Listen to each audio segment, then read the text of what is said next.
Yes, welcome back to this Academy. So I hope everything is going absolutely well. അപ്പം ഏറ്റവും മികച്ച രീതിയിൽ നിങ്ങൾ ഓരോരുത്തരും നിങ്ങളുടെ പ്രിപ്പറേഷൻ മുൻപോട്ട് കൊണ്ടുപോവുക. ഇപ്പം എക്സാം മാറ്റിവെച്ചതുമായിട്ട് ബന്ധപ്പെട്ട് നമുക്ക് കിട്ടിയ ഒരു എക്സ്ട്രാ പീരീഡ് ഓഫ് ടൈം ഉണ്ടല്ലേ, അത് എല്ലാവരും അതിന്റെ പൂർണ്ണതയിൽ വിനിയോഗിക്കുന്നുണ്ടെന്നാണ് ഞാൻ വിശ്വസിക്കുന്നത്. അങ്ങനെ തന്നെ മുന്നോട്ടേക്ക് പോകട്ടെ. നമ്മൾ 100% ഇതിനു വേണ്ടി തന്നെ നിലനിൽക്കുന്നവരാണ് അല്ലെ, ഇത് കിട്ടണമെന്ന് ഒന്ന് വാശിയോടുകൂടി മുൻപോട്ട് പോകുന്നവരാണ്. അപ്പം ഇനി തിരിഞ്ഞു നോക്കലുകളില്ല, there is no going back. അപ്പം ഏറ്റവും ആത്മാർത്ഥതയോടുകൂടി തന്നെ എന്റെ പ്രിപ്പറേഷൻ കാലയളവിൽ ഞാൻ നിലനിൽക്കും എന്ന് ദൃഢപ്രതിജ്ഞ എടുക്കുക. ബാക്കിയൊക്കെ വരുന്നിടത്ത് വെച്ച് കാണാം എന്നൊരു ആറ്റിറ്റ്യൂഡ് വെച്ച് നേരിട്ടാൽ മതി കേട്ടോ. Yes, okay. സോ നമ്മള് ഇന്നത്തെ ക്ലാസ്സിൽ സംസാരിക്കാൻ വേണ്ടി പോകുന്നത് പ്രോനൗൺസിനെ പറ്റിയിട്ടാണ്. അതിൽ തന്നെ വളരെ സ്പെസിഫിക്കലി നമ്മൾ കൂടുതലായിട്ടും സംസാരിക്കുക ഇൻഡെഫിനിറ്റ് പ്രോനൗൺസിനെ കുറിച്ചാണ്. ഇൻഡെഫിനിറ്റ് എന്ന വാക്ക് എന്താ അതിന്റെ അർത്ഥം? കൃത്യമല്ലാത്ത ഏതോ ഒന്നൊക്കെയാണ് അല്ലെ, വ്യക്തമല്ലാത്ത എന്നൊക്കെയാണ് ഇൻഡെഫിനിറ്റ് എന്ന വാക്കിന്റെ അർത്ഥം. അത് തന്നെയാണ് ഇൻഡെഫിനിറ്റ് പ്രോനൗൺസിന്റെ ഉപയോഗവും. നമുക്ക് ഒരുമിച്ച് വായിക്കാം. They are used to refer to people or things in a general way without being specific. നിങ്ങൾക്ക് കൃത്യമായിട്ട് ആൾക്കാരെ അറിയില്ല എങ്കിൽ, അല്ല ഇന്ന വ്യക്തിയാണ് ഇന്ന ആളാണെന്ന് പറയാൻ നിങ്ങൾക്ക് ഉദ്ദേശമില്ല എങ്കിൽ, അല്ലെങ്കിൽ ഇന്ന കാര്യമാണെന്ന് വെളിപ്പെടുത്താൻ നിങ്ങൾ ആഗ്രഹിക്കുന്നില്ല എങ്കിൽ, അവിടെ നിങ്ങൾ ഉപയോഗിക്കുന്ന പ്രോനൗൺസിനെയാണ് നമ്മൾ എന്ത് വിളിക്കുന്നത്? ഇൻഡെഫിനിറ്റ് പ്രോനൗൺസ് എന്ന് വിളിക്കുന്നത്. ഫോർ എക്സാമ്പിൾ, നിങ്ങൾ കുറെ നേരമായിട്ട് ഒരു സൈറ്റിൽ ലോഗിൻ ചെയ്യാൻ ശ്രമിക്കുകയാണ്, പക്ഷെ ലോഗിൻ സക്സസ്ഫുൾ ആകുന്നില്ല.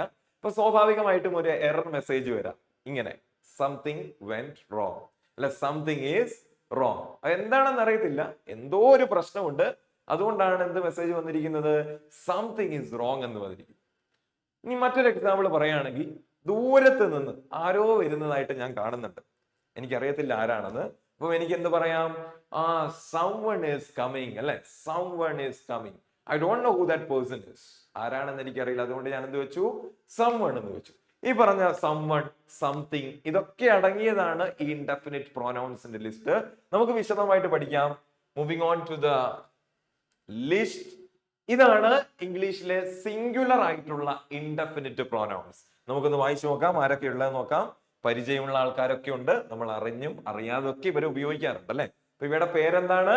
Indefinite pronouns.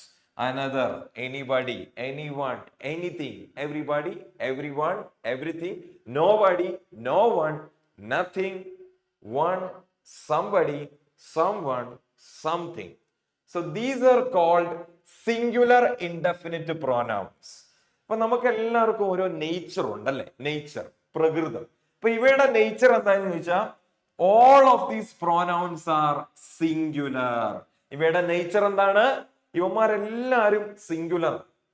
ഇവരെ സിംഗുലർ ആയിട്ട് മാത്രമേ ഇംഗ്ലീഷിൽ പരിഗണിക്കത്തുള്ളൂ. അപ്പം ഈ ലിസ്റ്റിലുള്ള ആൾക്കാർ ഒന്ന് പ്രത്യേകം ഓർമ്മിച്ച് വെക്കുക.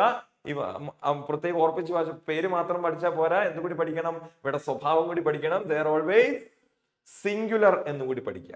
അപ്പൊ നമ്മൾ ഇംഗ്ലീഷിൽ വളരെ പ്രധാനപ്പെട്ട ഒരു നിയമം ഉണ്ടല്ലേ, എന്താ അത്? ഒരിക്കലും തെറ്റിക്കാൻ പാടില്ലാത്ത ഒരു സെന്റൻസിന്റെ ഏറ്റവും പ്രധാനപ്പെട്ട നിയമം. ഒരു സെന്റൻസ് ഗ്രാമാറ്റിക്കലി കറക്റ്റ് ആവണമെങ്കിൽ സബ്ജക്റ്റ് വെർബ് എഗ്രിമെന്റ് പക്കയായിരിക്കണം അല്ലേ. അപ്പൊ സ്വാഭാവികമായിട്ട് ഇവര് സിംഗുലർ ആകുന്നത് കൊണ്ട് ഇവന്മാർ ഒരു സെന്റൻസിന്റെ സബ്ജക്റ്റിന്റെ സ്ഥാനത്ത് വന്ന വെർബിന്റെ സ്വഭാവം എന്തായിരിക്കണം?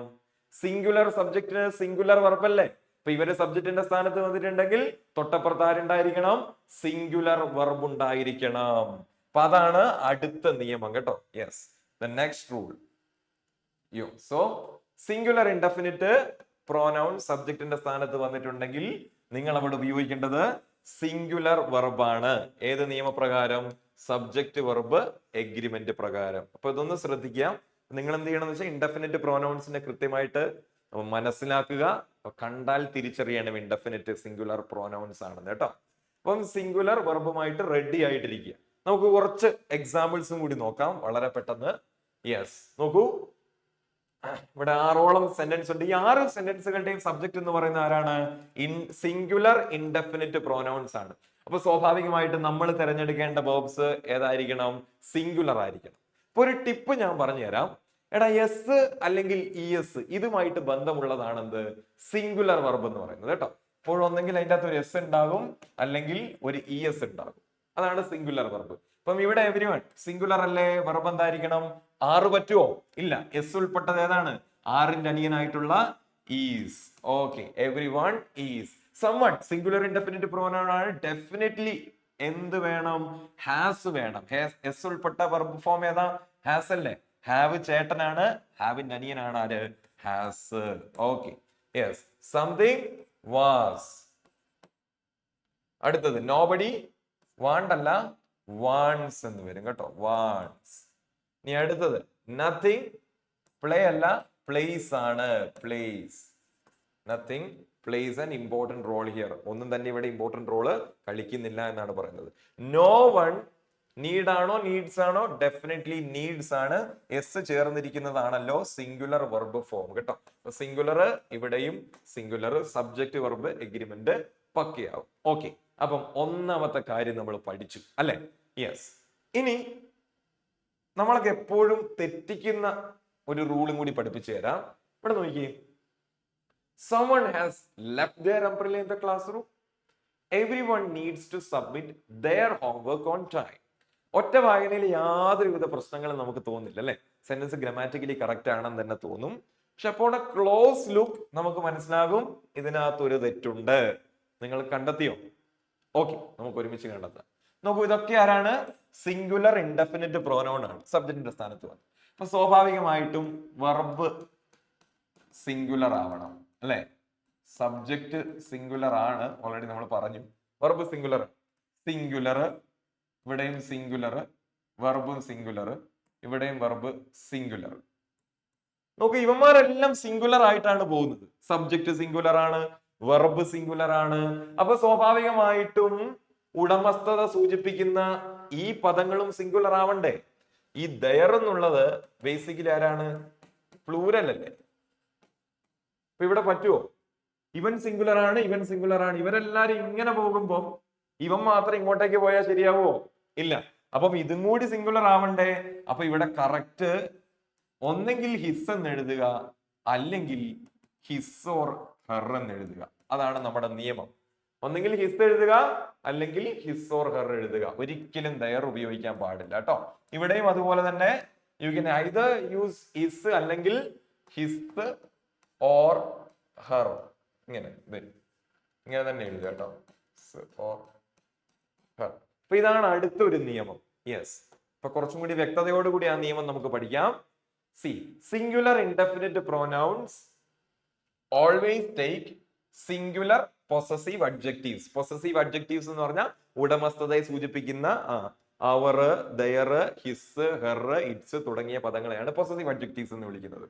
അപ്പം ഹിസ് ഓർ ഹെർ അല്ലെങ്കിൽ ഹിസ് ഒക്കെയാണ് സാധാരണ ഇത്തരത്തിലുള്ള സിംഗുലർ ഇൻഡെഫിനിറ്റ് പ്രോനൗൺസിന്റെ ഉടമസ്ഥത കാണിക്കാൻ വേണ്ടി ഉപയോഗിക്കും. കണ്ടോ, someone forgotten എന്ത് ഉപയോഗിച്ചു? someone ബദലായിട്ട് കറസ്പോണ്ടിങ് ആയിട്ട് എന്ത് യൂസ് ചെയ്തു? ഹിസ് യൂസ് ചെയ്തു. everyone ഹിസ് അല്ലെങ്കിൽ ഹെർ. കണ്ടോ? യെസ്. അപ്പൊ നിയമപ്രകാരമാണ് ഇവിടെ കൊടുത്തിരിക്കുന്നത് കേട്ടോ. അപ്പൊ ട്രഡീഷണൽ നമ്മൾ ഫോളോ ചെയ്യേണ്ടത് ഏതാണ്? ട്രഡീഷണൽ ഗ്രാമർ നിയമങ്ങളാണ്. അതാണ് എക്സാമിന് വിലയിരുത്തപ്പെടുന്നത്, അതാണ് നമ്മൾ പഠിക്കേണ്ടത്. അപ്പൊ അത് പ്രകാരമുള്ള നിയമമാണ്, ഒരിക്കലും മറക്കരുത്. Okay, yes.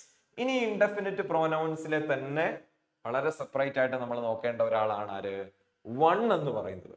വണ്ണിന് മറ്റൊരു പേരും കൂടി ഉണ്ട്, ഇംപേഴ്സണൽ പ്രോനൗൺ എന്ന് പറയും. അതെന്തുകൊണ്ട് അങ്ങനെ പേര് വന്നതെന്നറിയോ? നമ്മൾ ഈ ആൾക്കാരെ കുറിച്ച് പൊതുവായിട്ട് പറയാം, അത് ഇന്ന ആളെന്നൊന്നും അല്ലാതെ എല്ലാരെയും ബാധിക്കുന്ന രീതിയിൽ പൊതുവായിട്ട് സ്റ്റേറ്റ്മെന്റ്സ് പറയാനാണ് എന്ത് യൂസ് ചെയ്യുന്നത്? വൺ യൂസ് ചെയ്യുന്നത്. അങ്ങനെ വൺ യൂസ് ചെയ്യുമ്പം ഈ വണ്ണിന്റെ മറ്റൊരു പ്രത്യേകത എന്ന് പറഞ്ഞാൽ വണ്ണ് ഒരു സെൽഫ് സഫിഷ്യന്റ് ആയിട്ടുള്ള പ്രോനൗൺ ആണ്. കാരണം എന്താണെന്നറിയോ? വണ്ണിന് കൃത്യമായിട്ടുള്ള ഫോംസ് ഉണ്ട്. ഇപ്പം വണ്ണിന് കൃത്യമായ പൊസസീവ് അഡ്ജക്റ്റീവ് ഉടമസ്ഥത കാണിക്കുന്ന ഫോം ഉണ്ട്. നമ്മളവിടെ ഹിസിനെ എടുക്കണ്ട, ഹെറിനെ എടുക്കണ്ട, സ്വന്തമായിട്ട് വൺസ് തന്നെ ഫോം ഉണ്ട്. ഇനി കൃത്യമായിട്ട് അതിനൊരു റിഫ്ലക്സീവ് ഫോമും കൂടി ഉണ്ട്, വൺ സെൽഫ് എന്ന് പറയും. അപ്പൊ നമ്മൾ ശ്രദ്ധിക്കേണ്ട കാര്യം, നമ്മളൊരു സെന്റൻസ് വണ്ണിലാണ് തുടങ്ങുന്നതെങ്കിൽ അടുത്തിന്റെ ഉടമസ്ഥത കാണിക്കാൻ വൺസ് എന്ന് തന്നെ ഉപയോഗിക്കണം. ഇനി റിഫ്ലക്സീവ് കേസിൽ നിങ്ങൾ ഉപയോഗിക്കുന്നുണ്ടെങ്കിൽ വൺ സെൽഫ് തന്നെ യൂസ് ചെയ്യണം. മറ്റൊരു വാക്കും അവിടെ ഉപയോഗിക്കരുത്. എവിടെ? വണ്ണിൽ തുടങ്ങുന്ന ഒരു സെന്റൻസ് ആണെങ്കിൽ. ക്ലിയർ ആണോ? യെസ്. ഇവിടെ നോക്കിയേ, വൺ ഷുഡ് ഓൾവേസ് മൈൻഡ്. അവിടെ ഹിസ് എന്നൊന്ന് എഴുതി വെച്ചേക്കരുത്, കാരണം the sentence started with one. അപ്പൊ അതിൻ്റെതായിട്ടുള്ള ഫോംസ് ആയിരിക്കണം ഉപയോഗിക്കുന്നത്, വൺസ്. കണ്ടോ?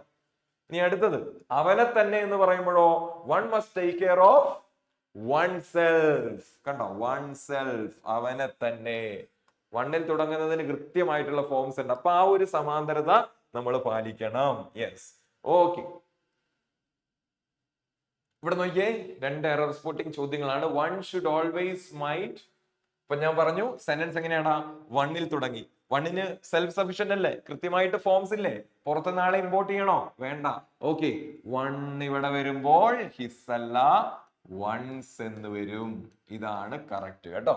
ഓക്കെ, ഇനി അടുത്തത് one must take care of their self എന്നൊന്നും അവിടെ വേണ്ട. വണ്ണിന് സ്വന്തമായിട്ട് ഫോം ഇല്ലേ, പിന്നെ മറ്റൊരാളെ കൂട്ടുപിടിക്കേണ്ട ആവശ്യമില്ലല്ലോ.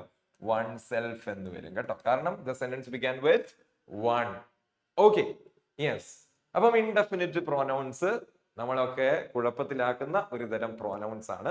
ഒന്നുമില്ല, കൃത്യമായിട്ട് പഠിച്ചാൽ മതി. ആരൊക്കെയാണെന്ന് മനസ്സിലാക്കുക, പ്രത്യേകത മനസ്സിലാക്കുക, അതിനനുസരിച്ച് ഉപയോഗിക്കുക. So okay. അപ്പം ഇനി എക്സാമിന് പോകുമ്പോൾ തെറ്റിക്കരുത് കേട്ടോ, സമാനമായിട്ടുള്ള ചോദ്യം വരുമ്പോൾ. ഓക്കെ, അപ്പൊ എന്തെങ്കിലും സംശയം ഉണ്ടെങ്കിൽ കമന്റ് ബോക്സിൽ അറിയിക്കുക. വളരെ ചെറിയൊരു വീഡിയോ ആയിരുന്നു, നമ്മൾ ഇത്ര നാളും ലെങ്തി ആയിട്ടുള്ള വീഡിയോസ് ആണല്ലോ ചെയ്തത്. അതിനൊരു ചേഞ്ച് ആയിക്കോട്ടെ എന്ന് വിചാരിച്ച് ചെയ്തതാണ്. Okay, yes, thank you. Thanks for watching. Happy learning.